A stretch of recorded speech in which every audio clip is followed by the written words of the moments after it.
Former Surgeon General Dr. Vivek Murthy tackled a range of public health crises. They included issues like Zika, drug and alcohol addiction, and obesity. But he also shed light on a silent crisis, the rising number of lonely people in America. He spoke about his concern at the Aspen Ideas Festival last year. Many people I have met have thousands of friends on Facebook, but find few people who really know them. As a society, we have built stronger Wi-Fi connections over time, but our personal connections have deteriorated.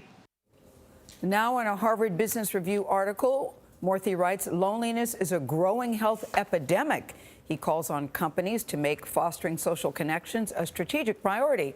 Dr. Vivek Murthy joins us back at the table. It's good to see you again. Thanks, great to be here. Now, this is a topic that you say that you know personally about. You said that you were a shy, lonely kid, that people didn't even know that about you.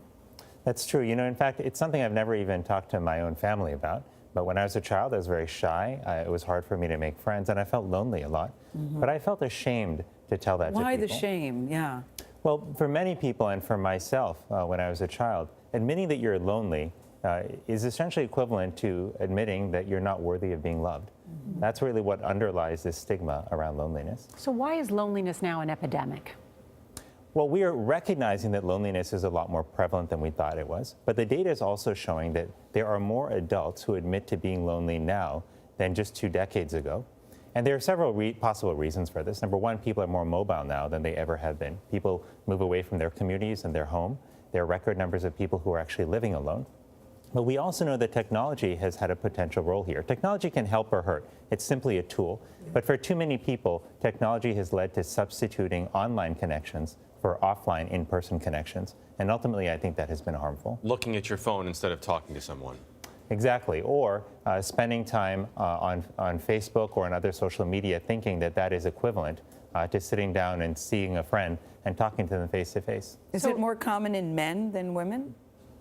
Well, the data is interesting on that, but we have reason to believe that men may be more at risk in some ways for loneliness. And some of this has to do with our culture around masculinity. You know, we think that masculinity is tied to being self-sufficient and not expressing your emotions, and certainly not admitting to feelings of loneliness. But many men do feel lonely, especially after they get married or have children where their social circles narrow. Women are much better at keeping their connections in life than men are. Doctor, I think the interesting point you make too, though, is the connection between loneliness and our health and real health issues that occur as a result of it.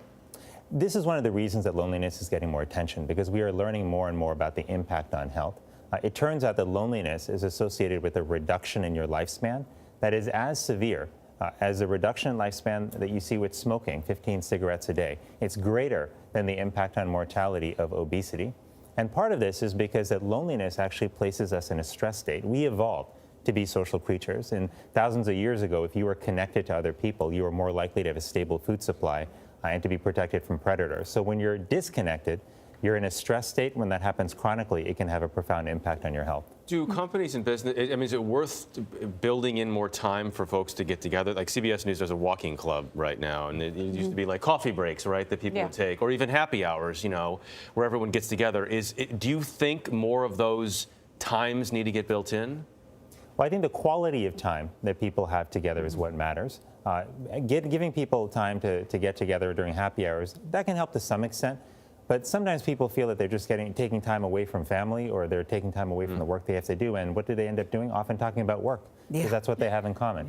Instead, providing dedicated time in structured settings for people to truly get to know and understand each other. What are their values? What drives people? What are their experiences and inspirations? And what are their lives outside of work?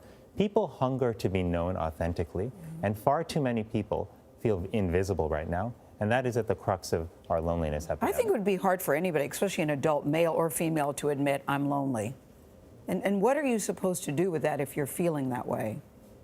Well, it's a great question. So number one is to recognize that if you are feeling lonely, you are not the only one. There are many people out there who are feeling lonely. Number two, if you're feeling lonely, that it does not mean that there's something fundamentally wrong with you and that you're not worthy of friendship or being loved. And finally, if you are not feeling lonely, it's important to recognize there very likely are people around you who are. And that's why it's so important for us to reach out to them.